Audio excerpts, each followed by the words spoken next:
In this tutorial, I'll be showing you how to change the audio language only for the Steam edition of Apex Legends. So firstly, you want to have it installed like so, and you're going to go right click on this, Properties, in your library list of games, go to Language, and you want to select the language to be the one you want to be having as bit audio. So in my case, I'll select Japanese, and you're going to click Update, and this is going to just download the audio files now. Now that the download's finished, we can right click on the game, go to Properties, Local Files, Browse Local Files. This will take us to the Steam folder where the game's installed. In here, we want to go to Audio, Ship, and you'll see the new downloaded files we just got from switching that language over in the Properties.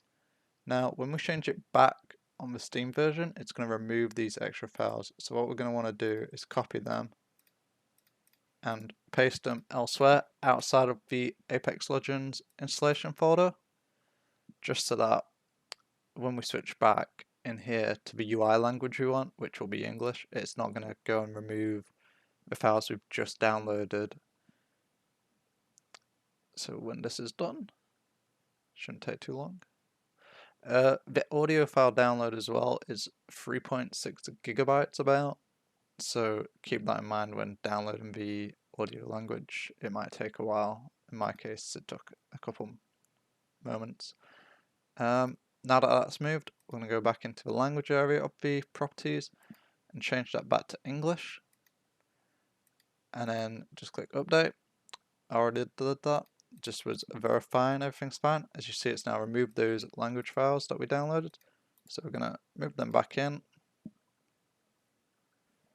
Now that the language files are copied back over, we're going to want to take note of the string that is after the underscore in this. So in the case for Japanese, it's just underscore Japanese, so that's fine. But for other languages like Chinese, it may be a bit different. So then you want to go to the game properties again, set launch options, and in here we're going to do miles underscore language and put that string name I was just on about, depending on whichever language you wanted to use.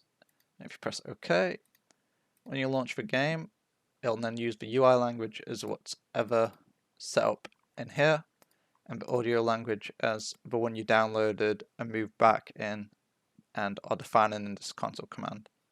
Between game updates, it may break and you'll get an error on launching the game, like a new season maybe, because they've added new audio lines. So you might have to redo the steps of downloading the file again, copying it out, copying it back in to get that working.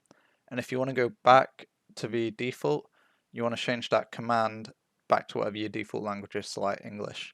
Because if you remove it, the game's just not going to work. And that's the end of the video. If you have any questions, leave a comment, and I'll try to get back to you as soon as possible.